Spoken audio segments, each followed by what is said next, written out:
우리 다 같이 하나님의 말씀 보도록 하겠습니다. 하나님의 말씀은 사도행전 2장 42절에서 47절까지 말씀입니다. 사도행전 2장 42절에서 47절까지 말씀을 우리 같이 찾으셔서 읽도록 하겠습니다. 42절부터 같이 읽겠습니다. 그들은 사도들의 가르침에 몰두하며 서로 사귀는 일과 빵을 떼는 일과 기도에 힘썼다. 모든 사람에게 두려운 마음이 생겼다. 사도들을 통하여 놀라운 일과 표징이 많이 일어났던 것이다. 믿는 사람은 모두 함께 지내며 모든 것을 공동으로 소유하였다.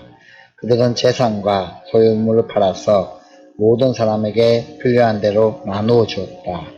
그리고 날마다 한 마음으로 성전에 열심히 모이고 집집이 돌아가면서 빵을 떼며 순전한 마음으로 기쁘게 음식을 먹고 하나님을 찬양하였다. 그래서 그들은 모든 사람에게서 호감을 샀다. 주님께서는 구원받은 사람을 날마다 더하여 주셨다. 아멘. 5월 그리고 6월 달에는 우리가 주일 그리고 수요일 저녁으로 해서 리셋 작업 그리고 초기화 작업을 살펴보겠습니다. 우리가 초기화 시킬 것이 무엇이며 리셋해야 할 능력이 어떤 부분이 있는지 살펴보고 있는데요. 오늘은 6월이기 때문에 예배에 대해서 초기화하는 작업이 우리가 오늘 필요할 것 같습니다. 오늘은 예배의 세 번째 시간입니다. 나는 삶으로 예배합니다. 라는 제목으로 하나님의 말씀을 나누겠습니다. 증거하겠습니다. 여러분 믿음 성장 노트를 가지고 계신 분은요. 기록하면서 적으면서 차근차근 같이 하나님의 말씀을 살펴보며 기록하면서 적어가는 것이 좋을 것 같습니다. 왜 그러냐 하니 우리 청소년부터 그렇고 우리 자녀들도 그렇고 말씀을 적어보니까요. 기억이 오래 남고요. 또한 적으면서 집중하게 되고요. 적으시면서 내 머릿속에 정리가 되는 것 같아요. 그래서 오늘 예배의 초기화 세 번째 시간으로 할 때 믿음 성장 노트나 혹시 없다면 펜으로 기록하면서 같이 하나님의 말씀을 차근차근 같이 보도록 하겠습니다. 우리가 조금 전에 불렀던 찬양 중에서요. 맨 마지막 찬양이 뭐죠? 부르신 곳에서 나는 예배한다. 하나님이 나를 어디에 부르시든지 나는 그 자리에서 뭐한다? 예배한다. 저는 좋아하는 찬양 중에요. 이 찬양이 있는데요. 그 찬양, 조금 전에 불렀던 찬양도 좋아하지만요. 이 찬양도 좋아합니다. 어떤 찬양이냐면 나는 하나님을 예배하는 예배자입니다. 내가 서 있는 곳 어디서나 하나님을 예배합니다. 내 영혼 거룩한 은혜를 향하여 내 마음 완전한 하나님 향하여 이곳에서 바로 이 시간 하나님을 예배합니다. 여러분 이 찬양 알고 계시죠? 기억하고 계시죠? 여기서 보면요. 내가 서 있는 곳 어디서나 내 마음 완전한 하나님 향하여 이곳에서 바로 이 시간 하나님을 예배한다. 여러분 너무 이 찬양이나 오늘 예배의 삶에 대해서 살펴볼 건데요. 딱 들어맞는 것 같습니다. 내가 서 있는 여러분 어디에 서 있습니까? 여러분 어디에 서 있어요? 항상 한 곳에 서 있습니까? 항상 한 곳에만 서 있습니까? 그렇지 않아요. 우리가 두 발이 가는 모든 곳에서는요, 하나님을 서 있습니다. 그렇죠? 내가 서 있는 그곳에서, 바로 그곳에서, 바로 이 시간, 하나님을 예배합니다. 내 마음, 완전한 하나님을 향하여.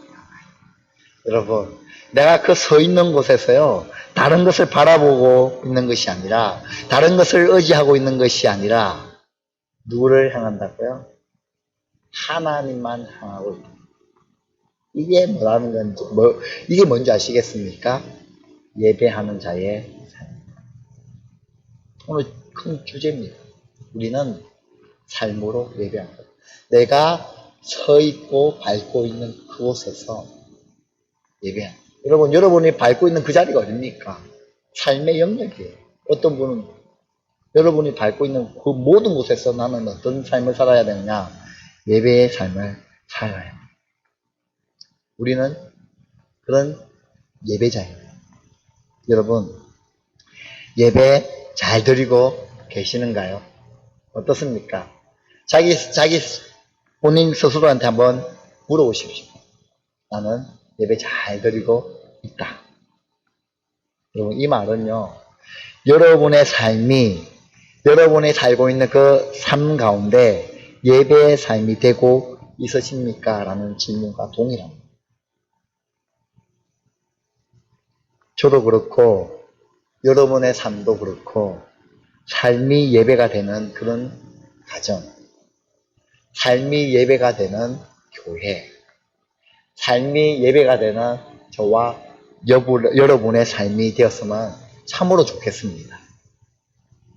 그렇다면 삶이 예배, 내 삶이 예배고 여러분의 삶이 예배고 우리 교회의 삶이 예배라면 그 일이 쉬운 일일까요? 어려운 일일까요? 예. 답을 먼저 말씀드리면요. 쉽기도 하고 어렵기도 합니다. 삶이 예배라는 게. 오늘 우리가 읽은 본문을 읽었는데요. 잘 아는 말씀입니다. 우리 오랫동안 신앙생활을 했기 때문에 얼마나 많이 이 말씀을 보고 했겠습니까? 근데 오늘 이 말씀을 읽으면서 이 말씀을 묵상하면서 어떤 생각이 드시던가요? 이들의 삶이 이해가 되시던가요? 정말 이들이 정말 이렇게 살았을까? 어떻게 이런 삶을 살았을까? 이해가 되시던가요? 성령의 임재를 경험하고 하나님 나라의 삶을 사는 사람들의 이야기가 결국은 세상에서 일어나는 일 가운데 이렇게 드러나기 시작했다는 것을 오늘 성경은 명확하게 말해주고 있습니다. 서로 교제하고 빵을 서로 떼어서 나누어주고 떡을 떼어서 나누어주고 빵을 떼어서 나누어주고 그런 놀라운 역사와 기적과 표적이 일어난 일. 또한 서로 어떻게 합니까? 물건을 나누고 통용하고 나눠주고 그리고 필요에 따라 뭐합니까? 나눠주고 너 이거 필요해? 우리 집에 여기 있는데 나눠주고 혹시 너희 집에 요거 있냐? 좀 나누자. 나누고 그런 일들이 이 당시에 일어났습니다. 그것을 보고 많은 사람들이 정말 놀라운 일들을 했다는 것입니다. 이 모든 일들은 인간들이 살아가는데 필요한 일들이지 않습니까? 그러면 이런 질문이 생깁니다. 인간들이 살아가는데 필요한 모든 일들과 하나님 나라는 무슨 상관이 있냐는 거죠. 이런 질문을 던지는 이유는 그동안 우리가 하나님 나라와 이 세상 나라를 나누어 생각했던 그런 이분법적인 사고 때문에 있었던 것 같습니다. 하나님의 일은 하나님의 일이고 인간의 일은 인간의 일이고 이 일은 이 일이고 저 일은 저 일이고 하나님의 일은 다른 거고 또 세상 일은 또 다른 거고 이렇게 이분법적으로 우리가 생각했기 때문입니다. 그러나 예수님께서는 그렇게 말씀하지 않습니다. 예수님께서는 이 땅에서 선포하신 복음은 이 세상에 하나님의 나라가 임한다라고 말씀하십니다. 이 땅에서 하나님의 뜻이 이루어지면 이 세상 나라가 하나님의 나라가 된다라고 말씀하고 있습니다. 우리가 항상 하는 주기도문에도 보면 이런 말씀이 나오지 않습니까? 이 땅 위에서 하나님의 뜻이 이루어지면, 우리가 살고 있는 이 땅 위에서 하나님의 뜻이 이루어지면 이 세상 나라가 하나님의 나라가 된답니다. 이 말이 무슨 말인지 아시겠어요? 하나님의 일과 세상 일을 나누어서 다르게 생각하면 안 된다는 거예요. 이 땅에서 하나님의 나라가 뜻이 이루어지면, 하나님의 뜻이 이루어지면 이 땅은 하나님의 나라가 된다. 우리가 죽어서만 천국 가는 것이 아니라, 하나님 나라를 이루는 것이 아니라 이 땅에서도 하나님의 뜻을 이루어 우리가 산다면 이 땅이 뭐가 된다? 하나님 나라가 된다. 제가 캐나다에 조금 있었는데요. 그때 있었을 때에 이런 인사말을 듣고 당황했던 적이 있습니다. 어떤 인사냐면요. TGIF T.G.I.F TGIF 이건 뭡니까? 제가 아는 것은 한국에서 보았던 식당의 이름 TGI 기억나시죠? 저 뒤에 나오죠. 그런데요, 제가 나중에 알고 보니까요, 저런 뜻이 있더라고요. 무슨 뜻입니까? Thanks God it's Friday. 무슨 뜻입니까? 문자 그대로 직역하면 뭐예요? 하나님 감사합니다. 오늘은 금요일이에요. 네. 무슨 뜻인지 아시겠어요? 약간 의역하면 이거예요. 주말이 되어 집으로 돌아가는 날입니다. 언제 이런 얘기를 합니까? 금요일 날. 이제 그런 인사를 많이 한다는 거죠. 이렇게 주말이 되고 주일이 되면 사람들은 교회에 가고 홀리한 시간을 가집니다. 그리고 캐나다에서 들었던 아주 인상적인 말 한 가지가 더 있습니다. 그것이 뭐냐면 월요일에 학교에 오면요, 선생님들이 하는 말이 있습니다. 무슨 얘기냐면 Monday sickness 라는 말을 종종 했습니다. 그게 무슨 말인지 아십니까? 월요병. 월요일에 일어나는 병. 고달픈 삶으로 살아온 사람들의 지친 그런 모습을 의미합니다. 우리들도 그렇지 않습니까? 주일 저녁이 되면 왠지 슬프고 속도 안 좋고 일주일을 내일 되면 일주일 다시 시작할 생각하고 학교 갈 생각하면 우리도 이런 생각이 들지 않습니까? 우리나라만 그런 것이 아닌 것 같습니다. 세계적으로 동일한 것 같습니다. 월요병. 그런데요, 우리가 오늘 이 말씀을 통하여 우리의 생각이 변해야 됩니다. 어떻게 변해야 합니까? 월요일은 그리스도인들에게 또 신앙인들에게 진정으로 기뻐하고 외쳐야 한다는 것. TGIF가 아니라 TGIM 이라는 거죠. M이 뭡니까? Thank you, God, it's Monday. 하나님, 월요일이 되었습니다. 우리를 부르신 사역의 현장으로 우리를 이제 보내시는 그 기쁜 월요일이 되었습니다.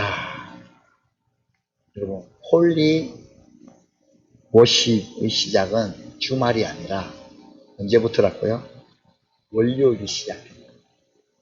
월요일. 우리가 한번 잘 생각해 보십시오. 교회에 와서 일주일 동안 삶, 직장에서의 또 일주일 월요일부터의 삶을 열심히 힘있게 세상과 싸워서 이제 지쳐서 주일날 교회 옵니다. 주일에 교회 와서 뭐 합니까? 예배를 통하여 뭐 합니까? 이제 재충전을 해야 돼요. 성령으로. 여러분, 핸드폰 방전이 다 됐어요. 다 됐습니다. 그러면 어떻게 합니까? 그대로 두면 됩니까? 연락이 안 되지 않습니까? 어떻게 해야 됩니까? 충전을 해야 되지 않습니까? 주일날 뭐 합니까? 예배를 통하여 우리가 뭐 합니까? 재충전을 하는 거예요. 그리고 이제는 우리는 어떻게 합니까?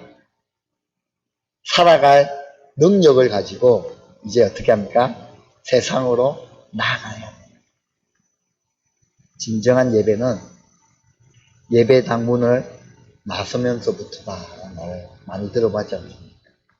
여러분, 예배의 시작은 여기서 은혜를 충만히 받고 충전을 한 다음에 언제부터라고요? 예배는 우리 예배문을 나가는 그 순간부터 우리 예배는 시작이 된다. 고린도전서 15장 58절 말씀, 우리 같이 이 말씀을 읽었으면 좋겠는데요. 고린도전서 15장 58절 말씀을 한 목소리로 같이 한번 읽어보겠습니다. 시작. 그러므로 나의 사랑하는 주님의 일을 더욱 많이 하십시오. 여러분이 아는 대로 여러분의 수고가 주님 안에서 헛되지 않습니다. 아멘. 여기서 보면요, 제가 빨간 글씨로 적었는데요. 주님의 일이란 어떤 겁니까요? 주님의 일이 교회에서 하는 사역만 의미하는 것이 아닙니다. 주님의 일. 우리가 하는 모든 일이 다 주님의 일인 거예요. 돈을 벌기 위해 일하는 것 같기도 하지만, 내가 돈 때문에 일을 하는 것 같지만, 그 자리가 주님이 보내신 자리라면 하나님의 사람으로서 정직하게 일하며 선한 영향력을 그곳을 하는데 끼쳐야 합니다. 흔히 직업을 의미하는 영어 단어의 원래의 뜻은 뭔지 아십니까? 원래의 뜻은요, 부르심이라는 뜻이에요. 서양인들은 직업을 뭐라고 하냐면 하나님의 부르심이라고 생각합니다. 당신의 직업은 뭡니까? 당신의 부르심은 뭡니까? 이렇게 묻는 거와 똑같은 거죠. 하나님의 부르심은 뭡니까? 그러므로 어떤 자리든지 어떤 일이든지 내가 살아가는 삶의 현장이 주님이 보내신 자리로 알고 우리는 살아가야 합니다. 거기에 하나님의 나라가 든든히 세워지기를 바라면서, 누구를 통해서요? 나를 통해. 예배자인 나를 통하여 그 자리에서 하나님은 예배자로서 삶을 살아갈 때 그 자리가 어떠한 땅? 하나님의 나라가 든든히 세워진다. 우리가 능력 있는 삶을 살기 위하여 부르심을 받았다는 진정한 의미가 무엇이겠습니까?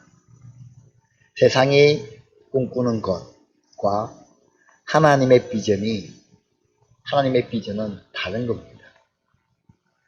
우리가 하늘나라의 백성으로 살아간다면, 우리가 참된 하나님의 백성으로 살아간다면 이 세상에서 하나님의 꿈을 이루기 위하여 살아가야 한다는 겁니다. 여러분, 물론 세상에서 성공한 사람이 되는 것이 하늘나라를 만드는 데 도움이 될 수 있습니다. 성공한 사람이 많이 일어나야지 하나님 나라를 만드는 데 도움될 수 있습니다. 그러나 세상에서 실패한 사람이 되었기 때문에 하늘나라의 백성으로 잘못 산 것도 아니라는 것은 분명히 알아야 합니다. 이 말이 무슨 뜻인지 아시겠어요? 성공한 사람들만이 하나님의 나라를 세워가는 것이 아니라는 거예요. 그런 사람들도 있어야 되지만 실패한 사람들도 내가 하나님 나라를 세워가는데 실패한 사람이 아니다는 것을 말하고 있습니다. 그 예로 오늘 읽었던 이 본문은 명확하게 말씀하고 있습니다. 초대교회 공동체를 한번 보시겠습니까? 그들의 살아가는 그들의 살아가는 삶의 방식이 세상 나라에서 성공적인 삶입니까? 전혀 아닙니다. 이 초대교회 공동체는 세상 사람들이 봤을 때는요, 실패한 삶이에요. 성공한 삶이 아닙니다. 세상은요, 더 많은 것을 가지고 누리고 살아야 하는 것이 성공이다라고 말합니다. 그러나 그들은 가진 것을 다 뭐합니까? 내놓는 것이 어떻게 성공이다라고 말할 수 있겠습니까? 우리가 흔히 왜곡된 방식을 가지고 예수를 믿을 때가 있습니다. 우리가 세상에서 잘 되면, 우리가 이 땅에서 성공하고 잘 되면 전도하는 데 도움이 되리라는 것. 우리 자녀가 좋은 대학에 가면 하나님께서 영광 받으실 것이라는 것. 틀린 말은 아니지만 그 말이 정답은 아닙니다. 하나님께서는 공부도 잘하고 힘있고 돈 있는 사람을 통하여 일하실 수 있는 것이 분명하지만, 하나님이 그런 사람을 통하여 일하시는 것도 분명하지만, 공부 잘하지 못하는 사람이 강력하게 하나님 나라를 위해 살고 세상에서 누릴 수 있는 지위들을 다 내려놓고 하나님의 나라를 위해 사는 것을 통하여 하나님은 그것을 통하여도 영광 받으신다는 사실입니다. 세상의 논리로 보면 대통령이 예수님을 믿는 사람이고 재벌이 예수를 믿고 대학 총장이 교회를 다니면 뭔가 다른 세상, 아니 하나님의 나라가 이루어져야 하지 않겠습니까? 그런데 그런 논리가 전혀 맞지 않는다. 우리는 그동안 교회에서 성장을 이야기했고 교인들에게는 성공을 이야기했습니다. 꿈을 가지고 기도하고 노력하면 하나님께서 이루어 주시니 높은 위치를 꿈꾸고 사회적인 그런 힘을 가지라라고 외쳐왔습니다. 그런데 정작 교회는 많이 성장하였고 교회 안에 사회적으로 성공한 사람들이 많아졌음에도 불구하고 그것들을 보고 예수를 믿겠다라고 하지 않더라는 겁니다. 그렇지 않습니다. 교회 크게 성장하고 성공한 사람들 교회 많다. 그것을 보고 나 예수 믿어야 되겠다. 그것을 보고 예수 믿지 않더라는 겁니다. 누가복음 9장 58절에 보면 제자들이 주께서 어디로 가시든지 내가 그 예수님을 끝까지 따르겠습니다 라고 했습니다. 그 말에 대하여 예수님은 이렇게 말씀하십니다. 여우도 굴이 있고 공중에 새도 집이 있으되 인자는 머리 둘 곳이 없다라고 말씀하십니다. 여러분 한번 가만히 생각해 보면 예수님의 제자들 중에서 집에서 죽은 사람은 아무도 없습니다. 모두 다 어디서 죽었습니까? 객사했습니다. 밖에서 다 죽었습니다. 예수님의 제자가 되는 순간 사도 바울부터 모든 교회의 지도자들은 낮은 자들이 되었습니다. 그런데 어느 순간부터 성직자가 되고 주님의 제자가 되는 순간 명예와 부를 보장받게 되었습니다. 교황청이 가진 권세와 재산이 한 나라의 왕을 세우고 그 왕도 내릴 만큼 막강해지기 시작했습니다. 그러자 교회는 사회에서 타락했고 하나님은 더는 그런 교회를 사용하지 아니하셨습니다. 수백 년에 거쳐 지어져야 할 만큼 대단한 성당에서 매주일 미사가 들어졌습니다. 신분 상승이 쉽지 않은 중세 유럽에서 유일한 수단으로 하나는 성직자가 되는 것이었습니다. 그런 사람들이 그런 교회에서 매 주일마다 예배를 드렸지만 예배자의 삶을 그들은 살지 않았습니다. 많은 사람이 진정한 신앙을 찾기 위해 고민하며 수도원으로 들어가기 시작했고 사막에 수도사들과 수도원이 지어지고 여기저기 수도원들이 많이 지어졌지만 시간이 지나면서 그곳에서도 명예를 탐하는 사람들이 생겨나기 시작했습니다. 역사를 통하여 우리가 깨닫게 되는 것이 무엇인지 아시겠습니까?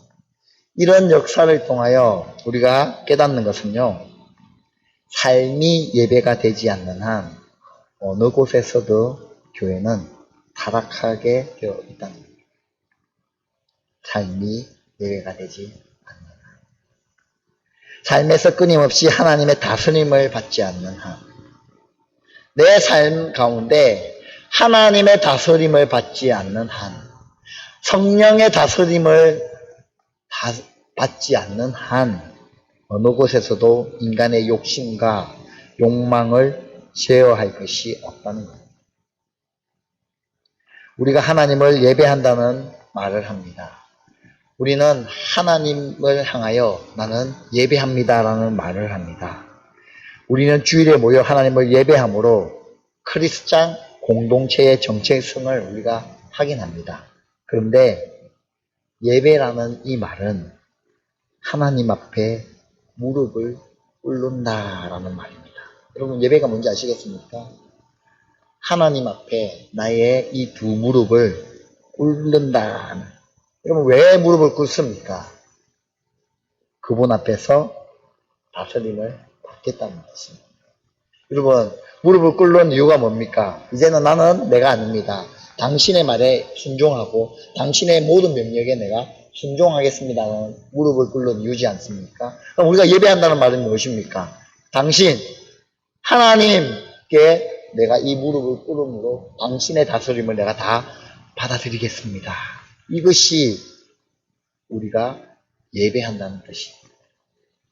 그분 앞에서 다스림을 받겠다는 신앙의 고백이 바로 예배입니다.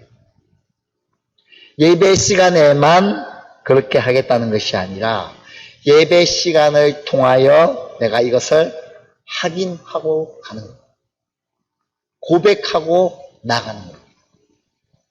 그리고 이 예배가 주일에 국한되는 것이 아니라 온전한 삶을 하나님께 드림을 확인하면서 나가는 것이죠.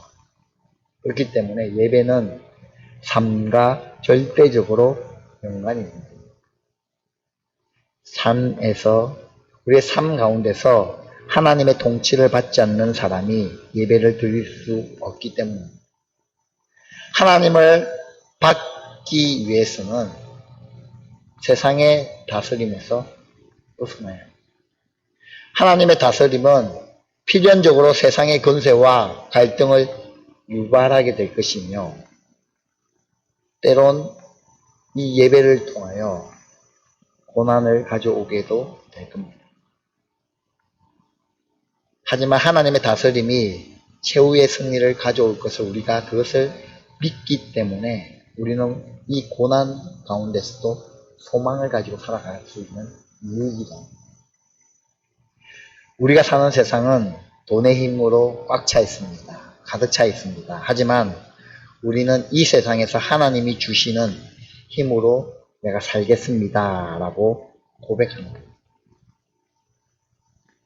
그리스도가 내 삶의 자리를 잡을 때, 내 삶을 지배할 때, 하나님이 내 삶을 다스릴 때 물질, 명예, 권세들이 타락하는 것이 아니라 기쁨으로 잘 관리하고 사용할 수 있는 정직이적 능력을 받게 되는 겁니다. 이것이 바로 믿음입니다. 이런 측면에서 보면 이제 초대교회 공동체의 모습이 조금은 이해가 됩니다. 왜 이들이 이런 삶을 살았는지 우리가 이해가 됩니다. 사도행전 2장 42절에서 47절에 나타난 모습이 하나님이 지배를 받는 예배자들이 이 세상에서 살아가는 삶의 방식이고 이것이 예배였다는 사실을 우리는 알 수 있습니다. 우리는 종종 오랜만에 만난 사람들에게 이렇게 인사를 나누곤 합니다. 요즘 잘 지내시죠? 요즘 신앙생활 잘하고 계십니까? 예배를 잘 드리고 계시는가요? 라고 인사합니다. 이런 말의 참 의미는 무엇입니까? 오늘도 당신의 삶 가운데서 하나님의 통치 아래 분종하며 잘 살고 있습니까? 라는 그런 뜻이 담겨 있지 않겠습니까? 예, 제가 잘하고 있습니다. 하나님의 통치 아래서 잘 순종하고 있습니다. 라는 이야기를 하는 것이죠. 그럼 이 세상에서 하나님의 통치 아래 산다는 것을 어떻게 우리가 증명할 수 있겠습니까? 예, 저 잘 살고 있어요. 하나님의 통치 아래 잘 있습니다. 그런데 그것을 어떻게 증명해냅니까? 우리가 종종 실수하는 것이 있습니다. 그것이 뭐냐면 우리에게 명령하거나 부탁하는 사람들의 진정한 의미를 모르기 때문에 일어나는 현상들이 많습니다. 우리는 어떻게 하나님의 마음을 알 수 있습니까? 우리가 어떻게 하나님의 뜻을 알 수 있습니까? 성경을 통하여 합니다.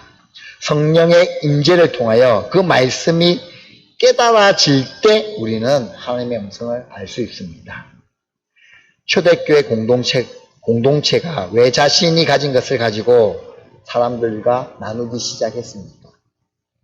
그들을 향한 하나님의 마음을 알았기 때문입니다. 우리가 흔히 사명자라고 말하는 사람들이 어떤 사람들입니까? 하나님의 마음을 알고 내 마음, 그 마음 때문에 자신의 삶을 내려놓는 사람들을 사명자라고 얘기합니다. 하나님의 그 깊으신 하나님의 마음을 깨닫고 그 마음 때문에 내 삶을 내가 하고 싶은 것들을 내가 소망했던 것을 잠시 내려놓고 그 하나님의 마음을 알고 그대로 순종하는 사람들을 사명자라고 얘기합니다. 여러분은 어떻습니까? 하나님의 사명자이십니까? 하나님의 마음을 깨달아 알고 내 삶을 내려놓을 마음의 준비가 되어 있습니까? 따라서 우리는 이 세상에 어떤 자세로 살아야 할 것입니까?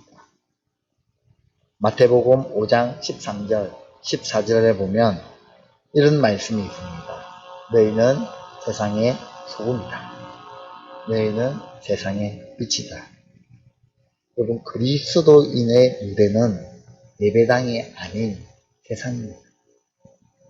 세상의 소금이요 빛의 사명으로 보낸받은 자리에서 그분의 뜻을 따라 내게 주어진 역할을 잘 감당해야 합니다.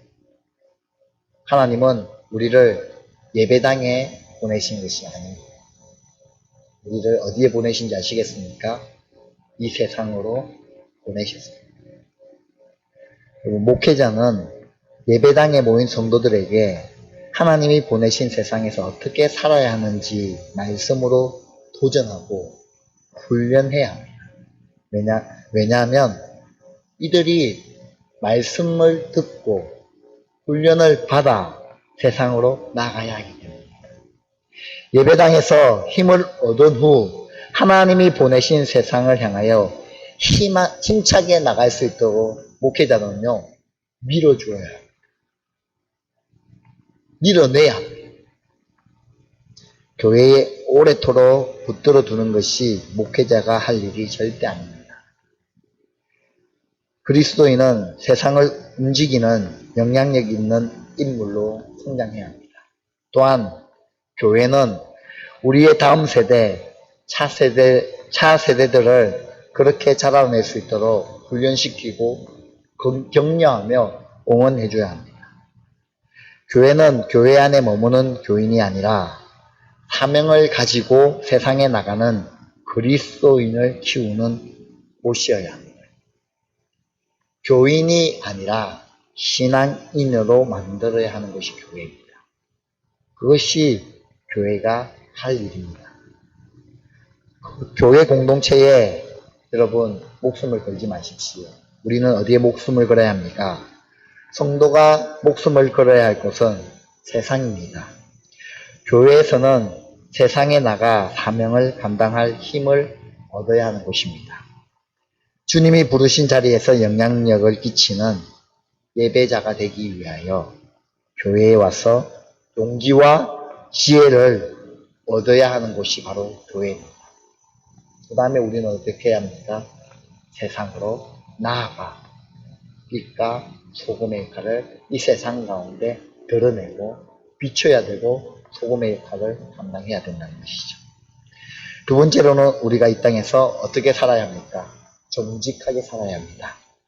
하나님의 다스림을 경험하며 살아가는 사람들에게 명백하게 나타나는 현상 중에 하나는 정직함이 아니겠습니까? 하나님 앞에서 늘 무릎을 꿇고 하나님의 다스림을 받는 사람이 어떻게 살아야 하겠습니까? 정직하게 이 땅 가운데 살아야 한다는 것이죠. 그럼 정직한 자에게 나타나는 결말은 어떤 것일까요? 우리가 말씀대로 살면 세상 사람들 눈에는 별로 경쟁력 없어 보입니다. 그런데 놀라운 것은 많은 열매를 우리가 맺게 된다는 것이죠. 요한복음 12장 24절 말씀을 우리가 잘 알고 있는데요. 이 말씀을 같이 한번 읽어보겠습니다. 요한복음 12장 24절 말씀을 같이 읽겠습니다.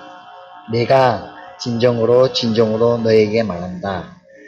밀알 하나가 땅에 떨어져서 죽지 않으면 한 알 그대로 있고 죽으면 열매를 많이 맺는다. 그럼 예를 들면 하나님 앞에서 올바른 신앙을 가지고 정직하게 장사를 하는 사람이 있다고 한번 생각해 보십시오. 옛날에는 저울을 가지고 직접 달아서 팔던 시절이 있었는데 정말 정직하게 정육점을 운영하는 크리스찬이 있었다고 가정해 봅시다. 남들은 조금씩 저울도 속이고 고기도 속여서 파는데 이 그리스도인, 이 사람만은 절대로 그런 일을 하지 않습니다. 그리고 우리가 기대하는 것이 있죠. 어떤 것을 기대합니까? 이렇게 장사했더니 하나님께서 이 사람을 축복해 주셔서 부자가 됐다. 그런 말 있잖아요. 그런데요, 실제 우리의 삶 가운데서 그렇게 장사하면 망하는 일이 더 많지 않겠습니까?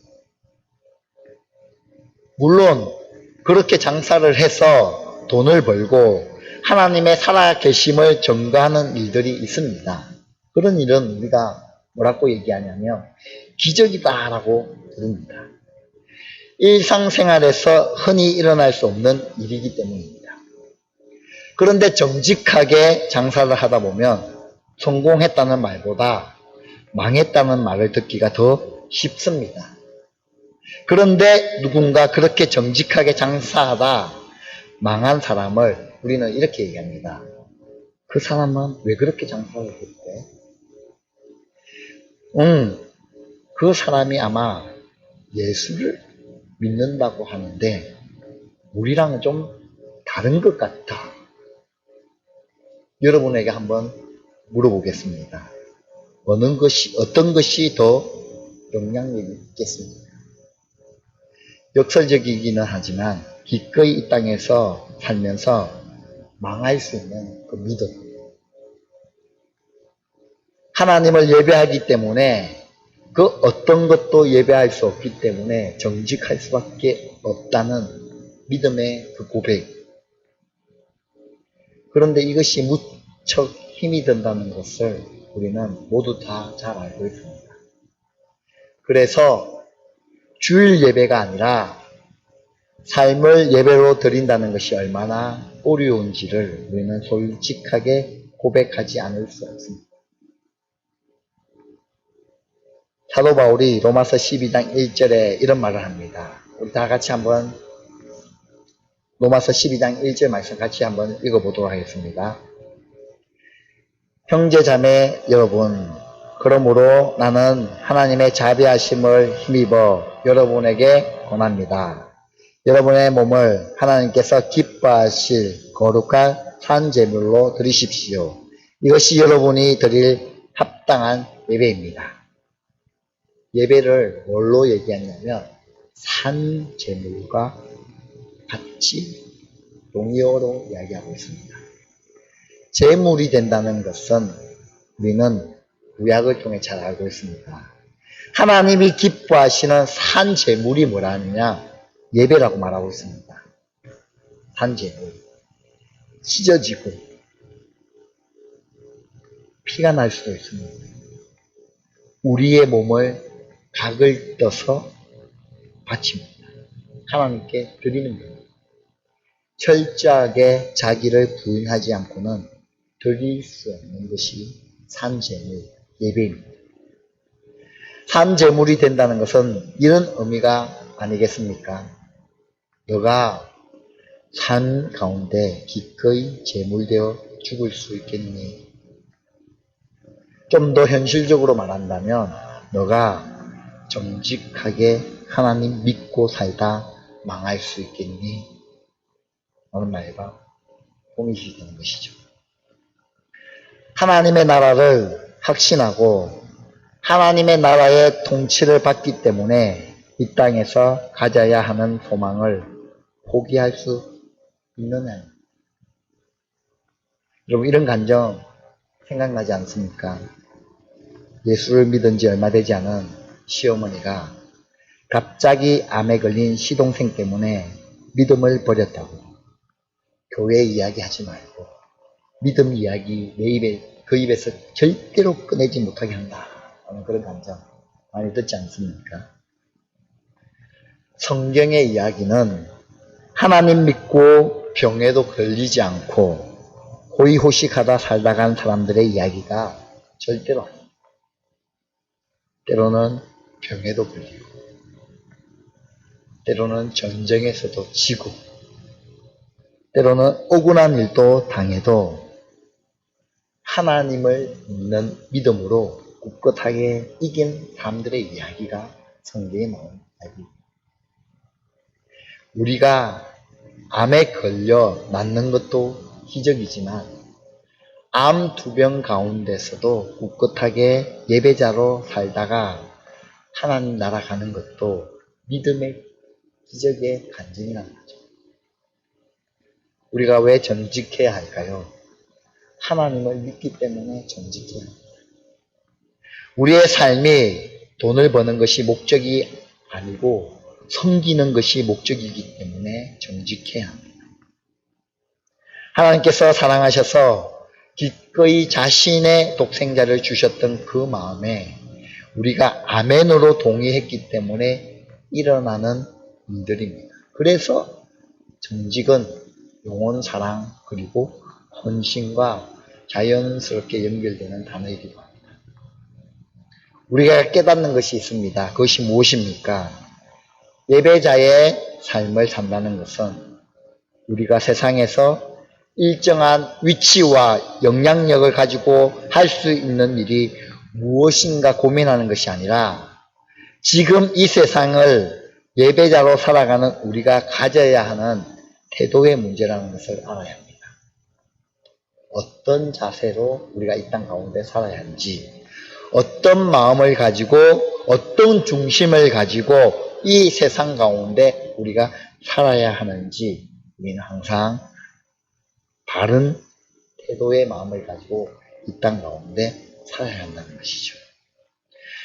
하나님을 향해 최선을 다하고 그분을 향해 다스림을 받는 사람의 자세와 태도가 나타나는 것이 예배라는 것을 우리는 알아야 합니다. 여러분, 우리가 예배자로서의 삶을 살아내 봅시다. 저와 여러분이 어디에서 그런 예배자로의 삶을 살아야 합니까? 당연히 이 교회 예배에서부터 시작해야 되고요. 이 교회에서 시작했던 이 예배가 어디로요? 이 교회에서 끝나는 것이 아니라 삶의 영역까지 나아가서 그 자리에서 그곳에서 우리의 예배자로서 삶을 살아낼 때 거룩한 예배자로서의 삶을 살아낼 때 우리의 삶을 통하여 예수 믿지 않는 자들에게 영향을 끼칠 수 있다는 것이죠. 여러분, 누가 있든 누가 없든 누가 보든 누가 보지 않든 그런 것과 상관없이 예배자로 서는 그 모습. 삶이 예배인 삶. 쉽지는 않겠죠.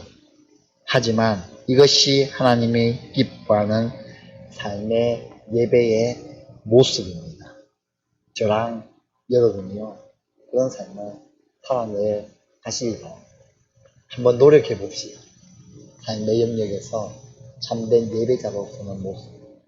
교회에서만 그런 예배자로서의 삶이 아니라 내가 밟는 그 모든 땅 가운데서, 그리고 직장에서, 혹 어떤 분은 가정에서, 교회에서, 학교에서, 청소 중에, 설거지 중에, 음식을 만드는 중에, 사업장에서, 학원에서, 영업 중에서, 바이어를 만드는 그 중에서도 예배자로 서 있기를 주님의 이름으로 축원드립니다.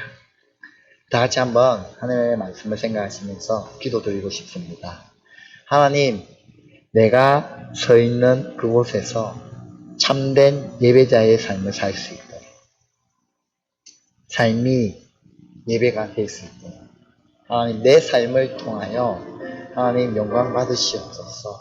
하나님의 이름을 드러내고 하나님의 이름을 나타낼 수 있는 그런 삶의 자세로 내가 나아가기 원합니다. 하나님, 나를 통하여 세상이 변화되게 하여 주시고, 나를 통하여 우리 가정이 변화되게 하여 주시고, 나를 통하여 직장이 변화되게 하여 주시고, 나를 통하여 학교가 변화되게 하여 주시고, 나를 통하여 교회가 변화되게 하여 주시고, 하나님, 나를 통하여 대한민국이 변화될 수 있도록 내가 빛과 소금의 역할을 감당할 수 있도록 주님, 내가 참된 예배자로 설 수 있도록 은혜 베풀어 달라고 우리 다 같이 한번 주여 한번 크게 외치고 기도하며 나가도록 하겠습니다.